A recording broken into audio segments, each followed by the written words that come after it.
안녕하십니까. 믿고 보는 파트너 신학수입니다. 신학수의 스페셜 황금주 메뉴판 시작해 보겠습니다. 자, 오늘은 시작에 대한 부분에서 12강 바로 황금주 리서치에서 만들어지는 기준, 즉 종목 판단의 기준으로 점수화시킬 수 있는지 이 부분을 제가 정리해서 알려드리려고 하는데요. 투자 판단에 점수화시키는 그런 상황이 만들어지면 개인 투자자 입장에서는 훨씬 더 매수와 매도에 대한 판단을 빨리 할 수 있게끔 만들어질 것 같아요. 그래서 제가 점수화를 통해서 할 수 있는 부분을 정리해서 알려드리도록 하겠습니다. 자, 이번 강의의 핵심 내용은 주도주 세력에 대한 발굴, 이것을 체계화해서 6가지의 규칙, 규정적인 부분이 있죠. 많은 종목이 있습니다. 그 많은 종목에서 6가지에 대한 규칙을 만들어가고 부합적으로 움직이는 종목을 선택하는 게 맞을 것 같아요. 그래서 그 선택된 부분을 제가 알려드리도록 할게요. 일단은 투자 스토리를 한번 짜보자라고 먼저 서두를 꺼내보도록 하겠습니다. 시장에 낙관하지 않고, 즉 긍정적으로 생각한다는 건 아니죠. 모든 부분을 긍정적으로만 생각한다면 결국은 장기 투자뿐이 안 된다라는 선배들의 얘기가 있더라고요. 그래서 낙관하지 않고 능동적인 역발상 전략 굉장히 중요한 것 같아요. 그래서 뭔가 생각에 대한 발상적 전환이 중요하다라고 말씀을 드릴 수 있고요. 그 전략으로 수익을 한꺼번에 내는 것이 아니라 차곡차곡 차트, 차곡차곡 쌓아가는 전략적 부분이 필요하겠죠. 거기에 관련되어 있는 스토리를 함께 짜보도록 하겠습니다. 자, 접근법입니다. 6단계의 사이클 이렇게 접근을 하는데요. 아주 기본적이고 기초적인 부분인데요. 초보 투자자 입장에서는 오히려 헷갈릴 수 있어요. 그냥 하나씩만 하면 얼마나 좋을까 이렇게 생각하겠지만은 주식 투자가 종합적으로 판단을 해야 되는 상황이기 때문에 각각의 노하우적 부분과 기술적 부분, 지적인 부분이 필요하다라고 볼 수 있는 상황이에요. 그래서 저는 제일 먼저 기본적 분석이 우선시되어야 됩니다라고 말씀을 드릴게요. 어떤 종목을 선별을 하더라도 그 기업에 대한 실질적 가치 평가가 이루어져야 되겠죠. 그 가치보다 쌌을 때에 매수하는 게 훨씬 더 유리할 겁니다. 그래서 워렌 버핏은 저평가되어 있는 주식을 사서 고평가되어 있을 때 파는 아주 체계적인 방식을 통해 큰 부자가 됐지요. 그래서 여기에 제일 먼저 필요한 게 기본적 분석이고요. 이것을 통해서 기술적 분석, 차트 분석입니다. 좀 더 시각적으로 볼 수 있는 그런 상황이겠죠. 차트 분석 이후에 수급 분석을 해야 되고 수급 분석과 리스크 분석을 통해서 결국은 투자 심리, 즉 지금 현재 시장의 심리적 부분을 파악한 이후에 나만의 이 방법으로 주식을 매수해야 될지 팔아야 될지 판단하는 게 제일 중요한 것으로 판단이 듭니다. 자, 6단계의 규칙을 좀 더 쉽게 사이클적 측면으로 한번 그려봤습니다. 트레이딩 방법에 대한 조화로운 계좌 포트를 완성하기 위해서는 최소한 필요한 그런 부분이다라고 생각을 하고 있고요. 수평선적인 부분에서는 같이 차트와 실적과 리스크 분석, 즉 매매력에 대한 부분을 한 부분으로 두고 그다음에 수급과 심리에 대한 여건에 의해서 시장의 변화, 변동 폭이 결정이 되는 거죠. 그래서 이 심리에 의해서 움직이는 것들, 그 변동폭을 어떻게 하면 수익으로 만들어낼 수 있을까라는 고민을 하게 되는 게 주식 투자의 기본적 방법이 아니었나라고 저는 생각을 해봅니다. 그래서 그 방법에 대한 여건을 제가 6단계의 사이클로 접근할 수 있게끔 준비를 해놨고요.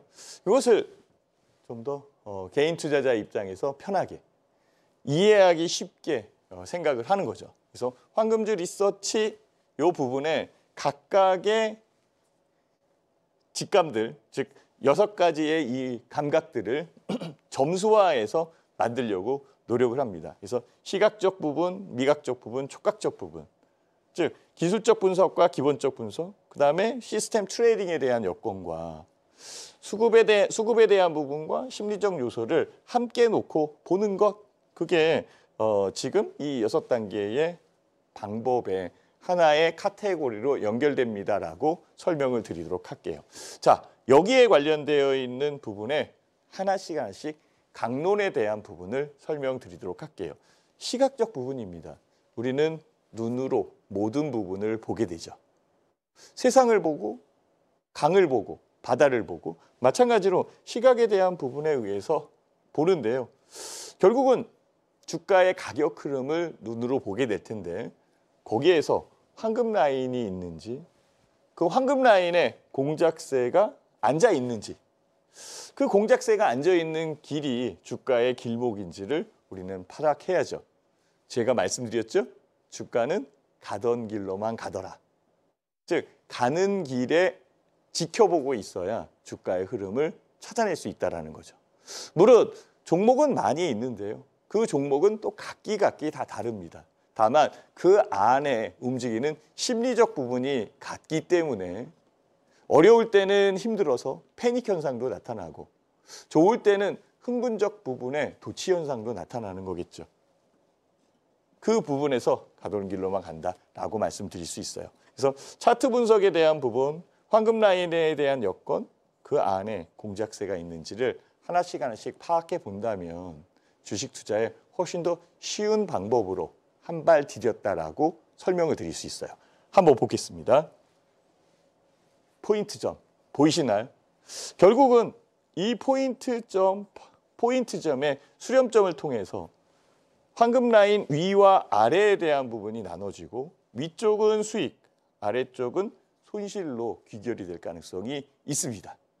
물론 높게 사거나 낮게 사는 그런 여건에 수익적 측면은 다르지만 평균적 부분에 의해서는 1년선 위에 있는 것, 즉 황금 라인 위쪽이 대체적으로 수익에 해당된다라고 얘기할 수 있겠죠. 그래서 포인트에 대한 점, 그리고 수익과 손실을 나눠주는 황금 라인이 굉장히 중요한 겁니다. 자, CJ 대한통운의 차트를 볼게요. 많이 올라왔습니다. 이 많이 올라온 것을 보지 마시고 이전에 움직였었던 부분의 위치를 한번 보시면은 훨씬 더 판단하기가 쉬울 거예요. 주가가 아래에 있는 것과 위에 있는 부분이 분명히 다를 겁니다. 황금 라인이 있고 황금 라인 위쪽이 수익 구간이고 아래쪽은 손실 구간일 거겠죠. 그리고 위쪽에 있는 부분에서 즉 양의 기울기를 가지면서 주가가 상승하는 것, 이런 것들이 굉장히 쉬운 그런 부분인데 순간순간의 움직임에 의해서 주가의 등락만 얘기하는 사람들이 많이 있죠. 결국은 포인트점에서 매수라는 게 중요한 거고 이 포인트점을 찾는 부분이 황금 라인 위에 있어야 된다라고 얘기하는 거죠.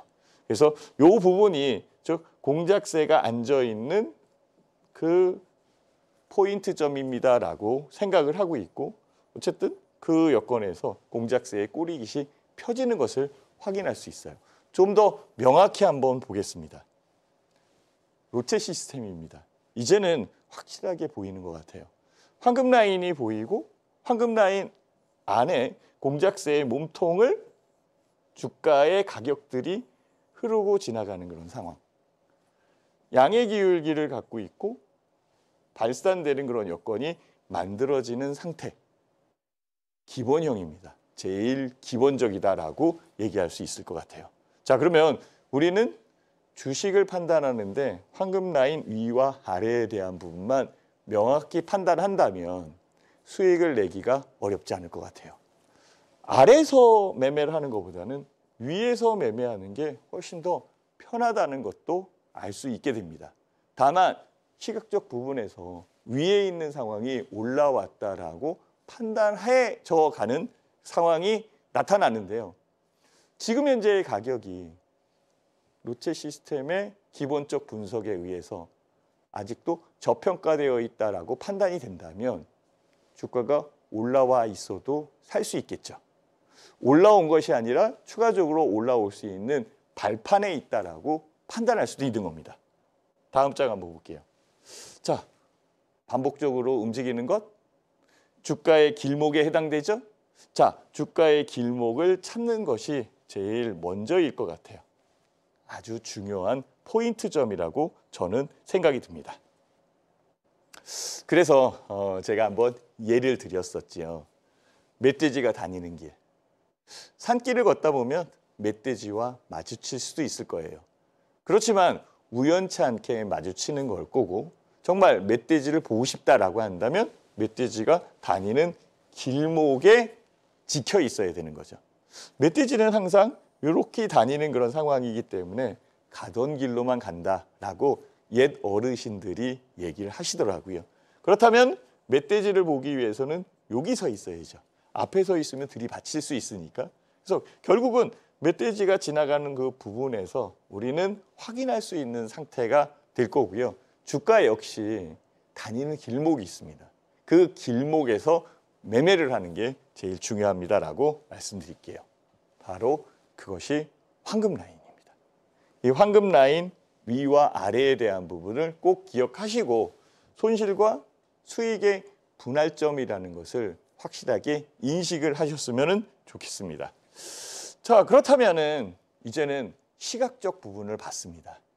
이제는 오감 중에 두 번째, 미각적 부분을 봐야 되겠죠. 미각은 매수와 매도를 결정하는 판단이 만들어집니다라고 얘기할 수 있어요. 시각을 먼저 보든지 미각을 먼저 보든지 둘 중에 하나는 선택의 여건은 있지만 일단은 보이는 부분에서 먼저 찾아놓고 이 찾은 이 종목에서 정말 내가 매수를 해야 되는지 매도를 해야 되는지를 판단하는 게 쉬울 것 같아요. 순서에 대한 결정도 제가 알려드릴게요. 즉 미각은 매매에 대한 결정력입니다라고 얘기할 수 있고요. 그 분석적 부분에 의해서 실적 분석, 즉 실적이 좋은 기업을 우선적으로 선별을 해내야 될 겁니다. 이 실적 안에서도 어느 쪽을 먼저 보느냐라는 게 또 중요해요. 매출적 측면을 보는 사람이 있고 순이익적 측면을 보는 사람이 있고 외형에 대한 부분을 보는 사람이 있고 아니면 내실에 대한 여건을 보시는 분들도 있습니다. 다만 그 부분이 매매를 결정해 준다라는 거죠.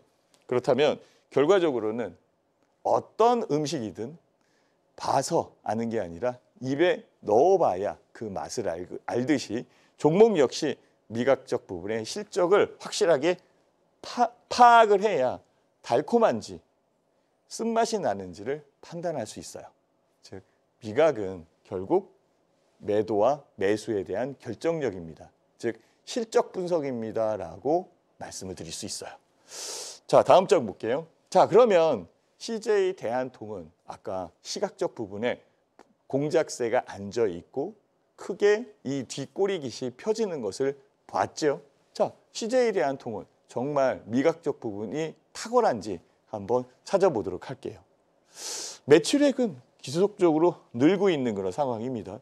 조단위로 늘고 있는 그런 상황이고 여기에 영업이익 같은 경우에도 3천억에서 계속적으로 4천억, 5천억까지 증가되는 그런 여건이 만들어지네요.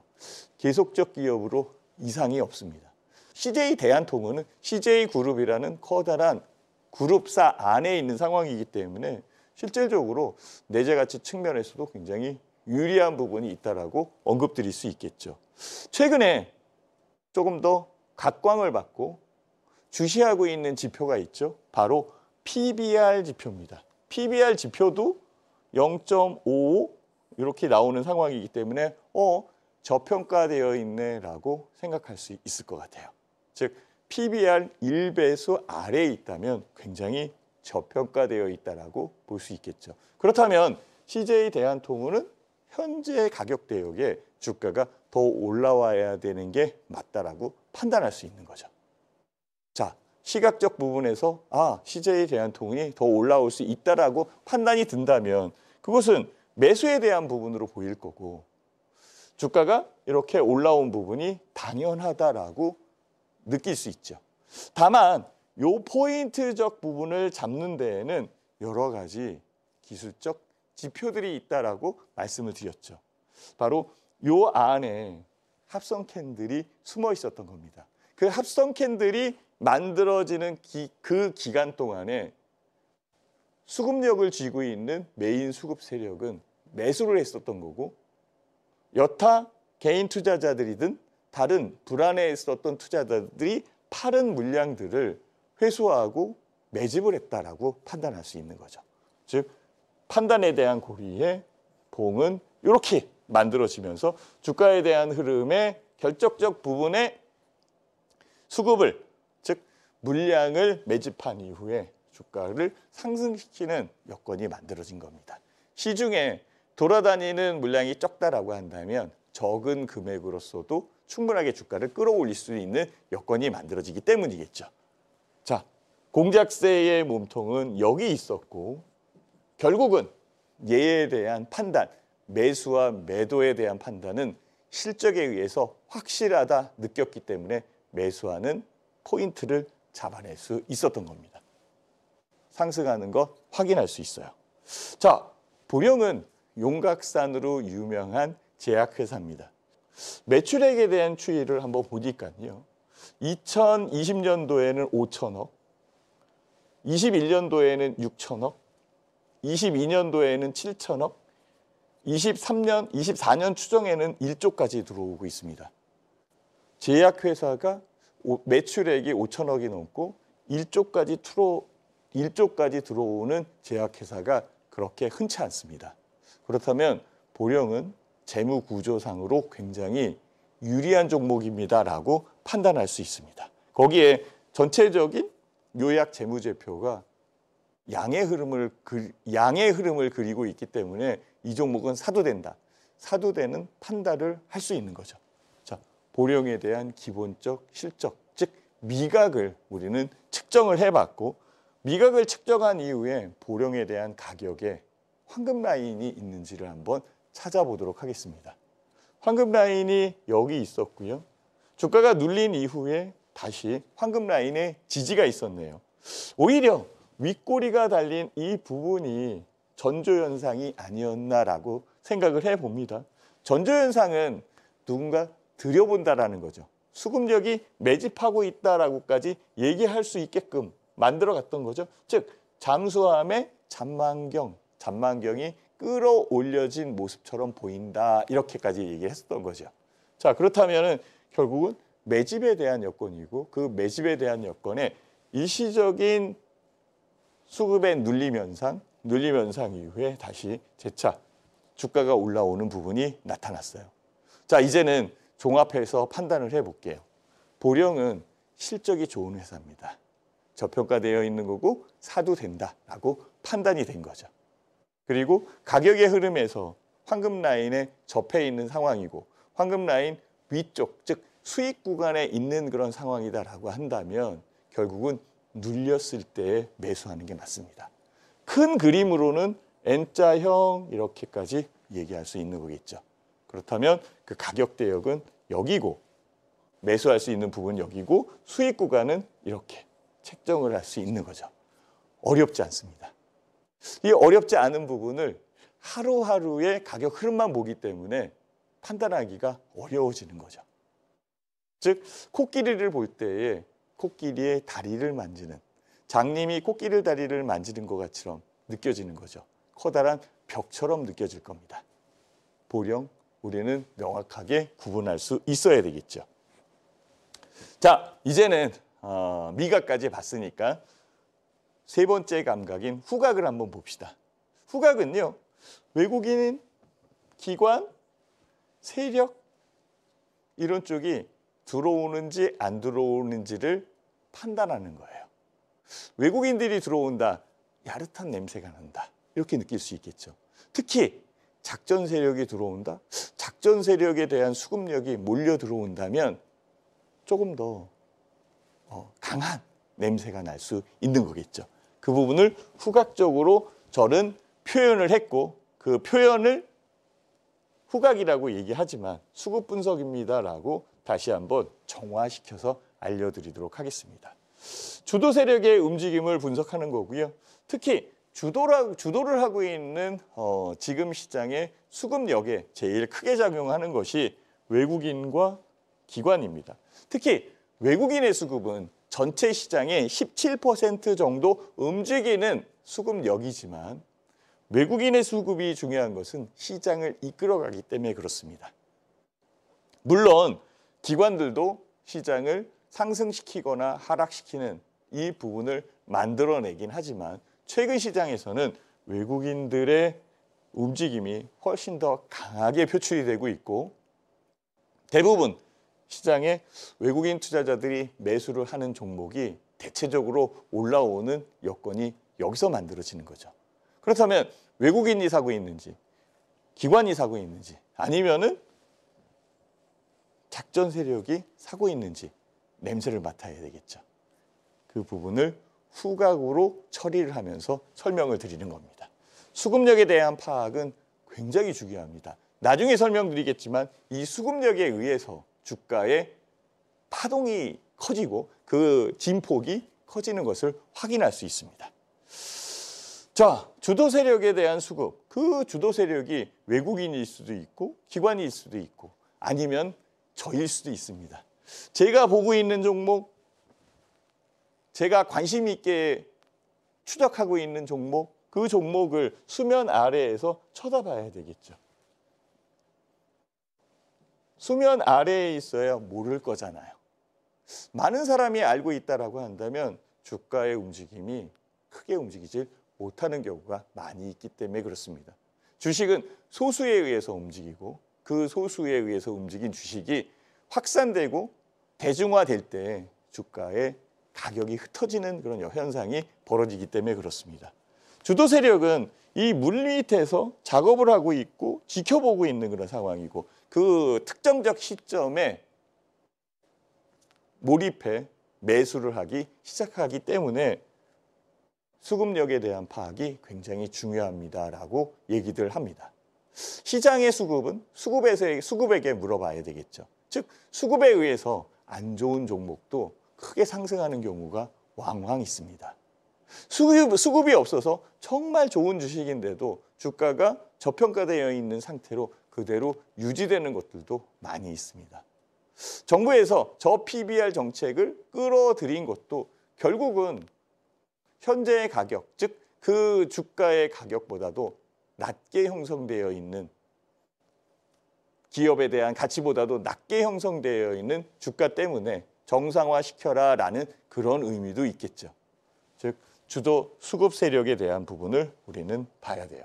그래서 주가에 대한 엿보기, 주가를 엿보고 있는 누군가 보고 있는 누군가 이렇게 지켜보고 있는 이 부분을 우리는 확인해야 되는 거고요. 저는 좀 더 재미있는 표현으로 잔망경 이렇게 얘기를 했고요. 탐색형 잔망경, 탐색에 대한 부분, 윗꼬리에 대한 부분이 그려지거나 아랫꼬리에 대한 부분이 그려지면서 탐색을 하는 이 측면이 지나가고 지나간 이후에 공격형 잔망경, 실질적으로 거래량이 늘어나는 것을 확인할 수 있는 거죠. 결국은 전조현상 이후에 거래량이 늘면서 주가가 상승하는 것은 수급력에 의해서 만들어진다라고 얘기할 수 있는 거죠. 후각입니다. 후각에 대한 부분을 제가 설명을 드렸어요.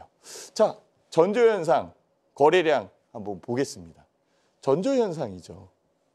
즉 잠수함은 여기서 지나가고 있었던 그런 상황이었었고요.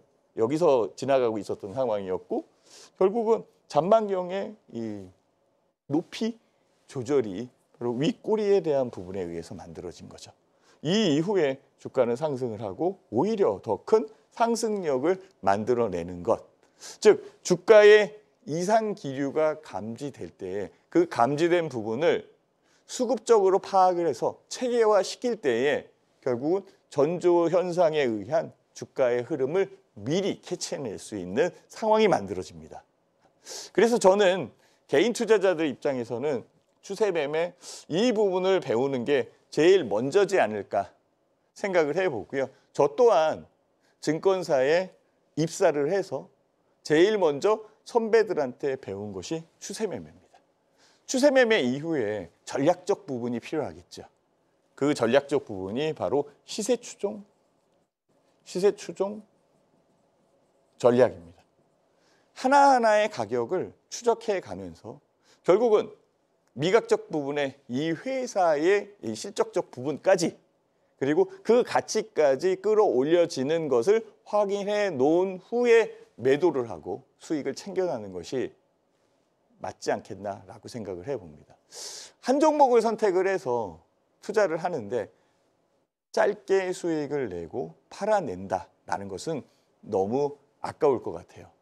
저는 한 종목을 선택을 할 때 적어도 3개월 아니면 6개월, 길게는 1년 정도까지 지켜보고 있다가 전조현상이 일어나고 특정적 부분의 수급력이 발동이 됐을 때에 매수 준비를 하게 됩니다. 이렇게 준비한 이 종목을 한 번 5%, 한 번 10% 수익 냈다라고 해서 다음 종목으로 넘어간다는 것은 너무 아까울 수 있어요. 그간의 시간적 노력이 너무 아깝다라는 그런 생각도 들어요. 그래서 시세 추종 전략, 이 전략으로 여러 번에 끊어서 수익을 차곡차곡 쌓아가는 전략적 부분이 유리하지 않겠나라고 제안도 해봅니다.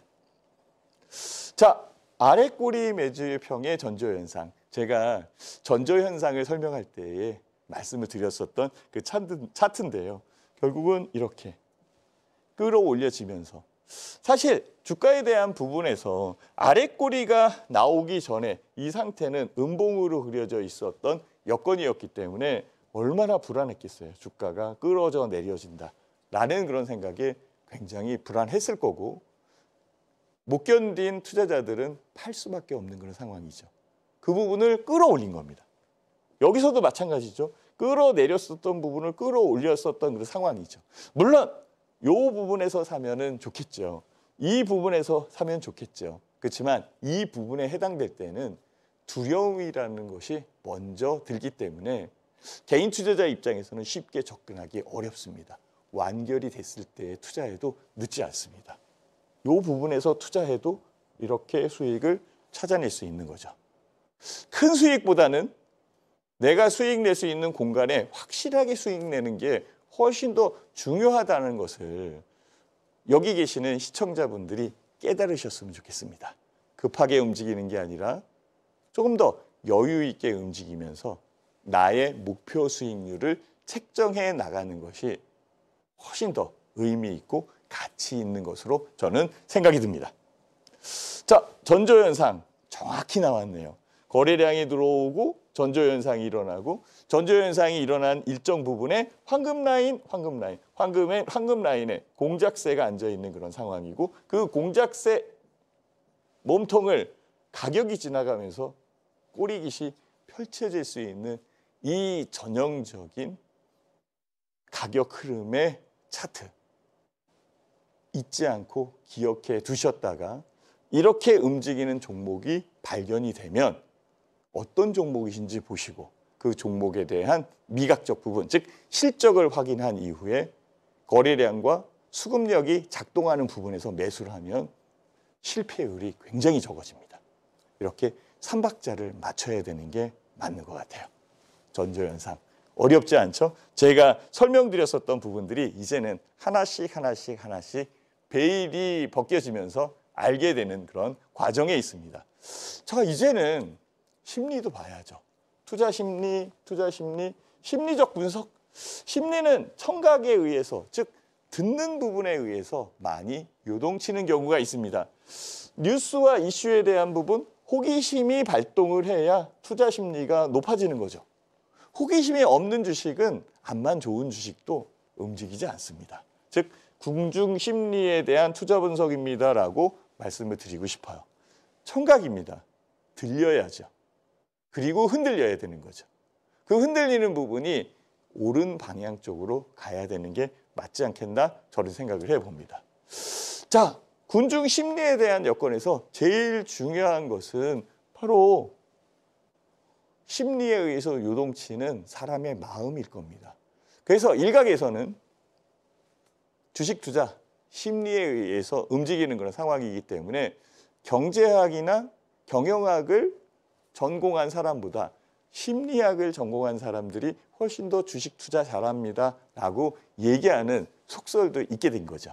사실은 심리학도보다는 경제학도 아니면 경영학도가 관련되어 있는 부분을 더 많이 공부하고 했었던 그런 상황이기 때문에 유리할 겁니다. 다만 그만큼 심리에 대한 투자가 중요하기 때문에 언급한 게 아닐까 생각도 해봅니다. 투자 심리, 청각에 의해서 만들어지고요. 투자 심리의 분석과 이슈와 호기심에 의해서 사람의 마음이 흔들리는 이 부분에 주가의 등락폭이 생기는 거죠. 이 등락폭을 이용하는 게 바로 트레이딩적 부분으로 넘어간다라고 설명을 드릴 수 있을 것 같아요. 자, 그러면 HBM 반도체 최근에 제일 많이 들리는 뉴스거리 중에 하나입니다. HBM 반도체 아마 시청자분들도 많이 들어봤을 것 같아요. SK하이닉스, 삼성전자, 엔비디아, HBM 반도체, 들어봤어. HBM 반도체는요, 메모리 반도체를 얘기하고요. 5세대 HBM3 여기까지 지금 나와 있는 상황이고 HBM3를 엔비디아에 공급하는 게 또 SK하이닉스입니다. HBM은 이런 구조로 만들어집니다. 메모리 반도체 요게 바로 HBM이고요. 로직 반도체 요 부분이 GPU나 CPU 아니면은 NPU 이렇게 로직 반도체가 있는 그런 상황이에요. 지금은 이 로직 반도체와 메모리 반도체가 병렬로 연결돼서 기판 위에서 본딩 와이어로 연결되어 있는 그런 상황이지만 이 부분이 또 바뀌었네요. 어떻게 바뀌었냐면요. 얘는 5세대입니다. 6세대로 바뀌었네요. 6세대 HBM4 여기서부터는 로직 반도체 여기 있네요. 여기 있었던 메모리 반도체, 즉 고대역폭 메모리 HBM 반도체가 이 위로 올라갔고 로직 반도체와 연결이 됐어요. 그렇다면은 여기 있는 것보다는 바로 위에 있는 로직 반도체 위에 있기 때문에 더 빠르겠죠. 대역폭을 더 늘릴 수 있어요. 속도가 더 빨라질 수 있다라고 생각을 할 수 있을 거예요. 자, 6세대입니다. 이제 곧 나올 것 같아요. 5세대를 거쳐서 HBM3 에디션 이 부분을 거쳐서 HBM4로 바뀔 텐데요. 뉴스입니다. 그러면 어떤 종목을 사야 되죠? 벌써 심리가 요동칩니다. 어떤 종목을 사야 될까요?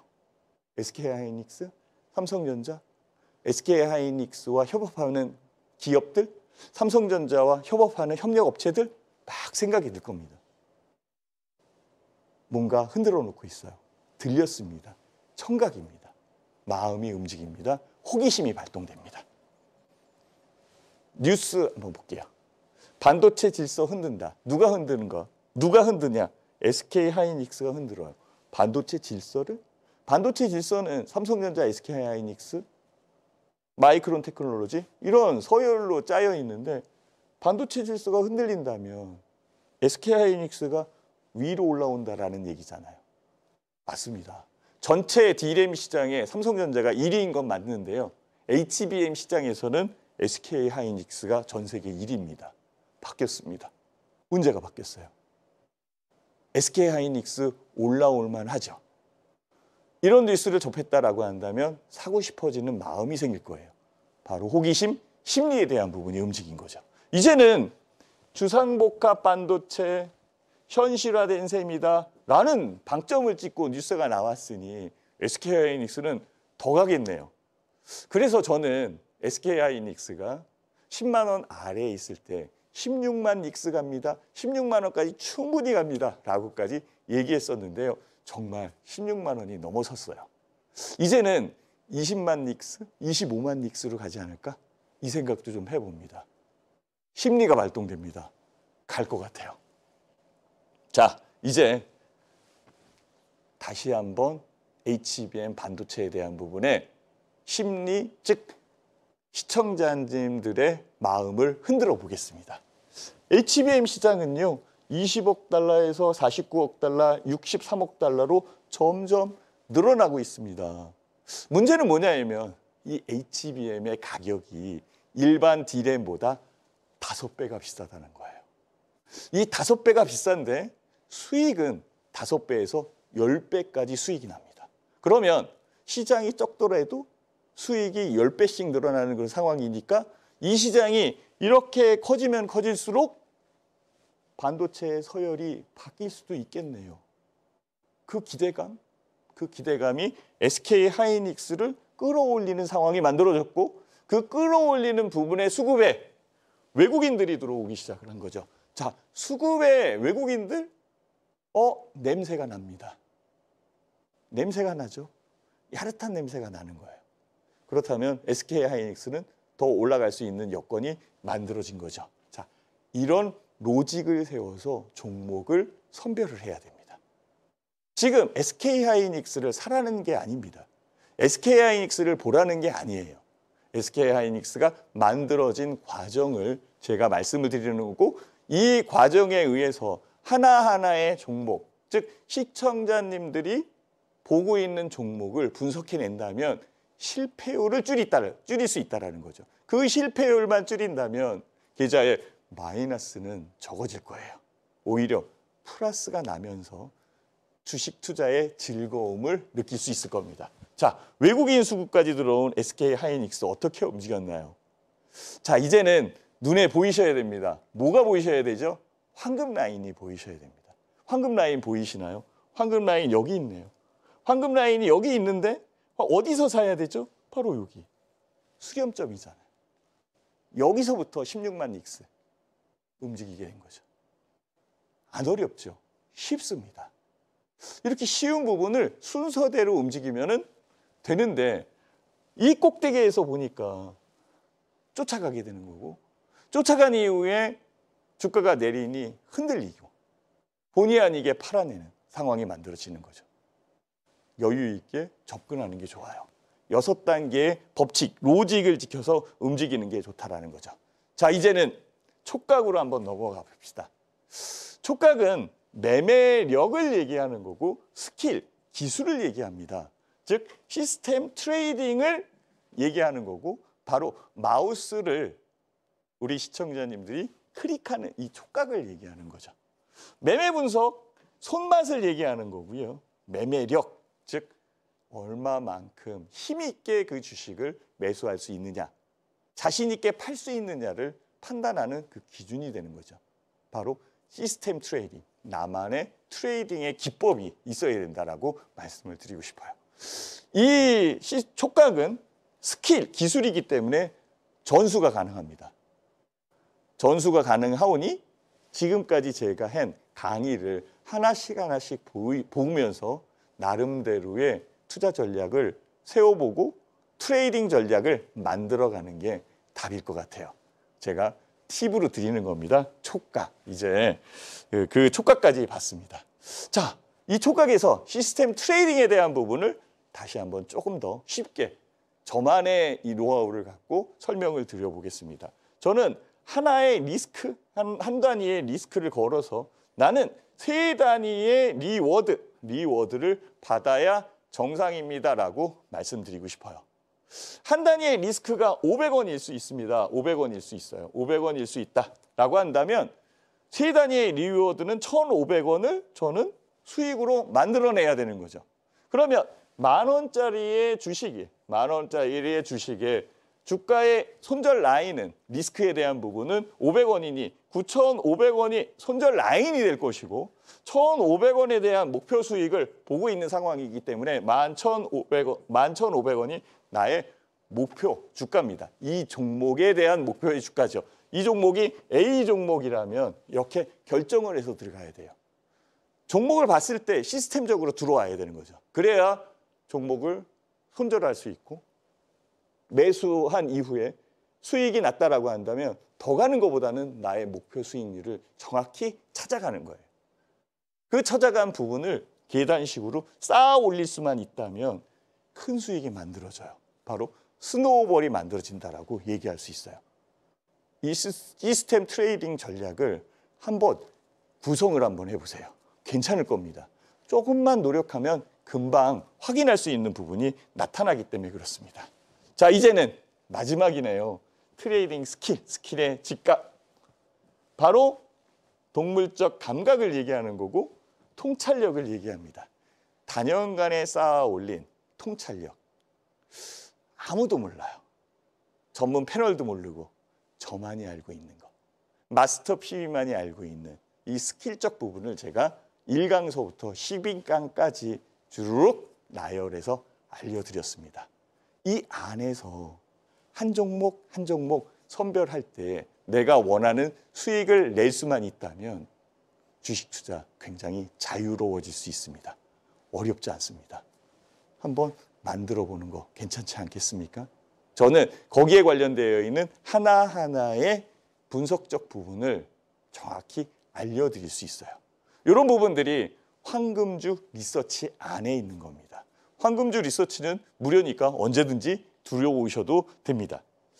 자, 세력에 대한 핵심적 거래 한번 잠깐 볼게요. 현재 이 상황에서 움직일 때 주가가 올라올지 내릴지 판단하기가 굉장히 어려운데요. 주가에 대한 부분을 합성 캔들로 만들어서 쳐다본다라고 한다면 시각적 부분을 단순화시킬 수 있어요. 오히려 이 구간 안에 매집을 했다라고 생각할 수도 있겠죠. 합성 캔들의 노하우가 여기 있네요. 마스터 PB만이 갖고 있는 이 노하우. 자, 한번 볼게요. 주가가 올라왔어요. 올라온 부분에서 여기서 판단하기 힘들죠. 추가적으로 더 올라갈까요? 이 판단도 어렵습니다. 그렇지만 주가 자체적인 부분에 봉차트가 2개로 만들어졌네요. 주가 자체적인 부분에서는 바로 이렇게 만들어진 차트에 바로 양선이 이렇게 크게 만들어졌다면 주가가 더 올라올 수 있는 여건이 됐다라고 판단할 수 있는 그 기준점을 찾아낼 수 있습니다. 어렵지 않습니다. 이렇게 투자해야 맞는 거겠죠. 다시 한번 볼게요. 가격적 부분에서 움직일 수 있는 여건. 폴라리스 오피스. 수급에 대한 세력이 들어오는 부분을 우리는 찾아낼 수 있겠죠. 할 수 있습니다. 개인 투자자 입장에서도 충분하게 주가가 상승하는 이 여건을 찾아낼 수 있는데 안 해봤기 때문에 그렇죠. 모르는 건 아닌 것 같아요. 많은 미디어, 한국경제TV의 방송, 그리고 스스로 책을 통해서 증권 관련 서적을 통해서 공부를 했는데 연결고리를 못 찾고 있는 거예요. 그 고리를 합성 캔들로 한번 찾아보시죠. 제안해 드릴 수도 있습니다. 자, 합성 캔들 보이시나요? 주가에 대한 부분에 의해서 더 많이 올라올 수 있는 부분을 이 고점에서 놓칠 수 있다라는 것. 굉장히 아까운 부분이 있을 수 있어요.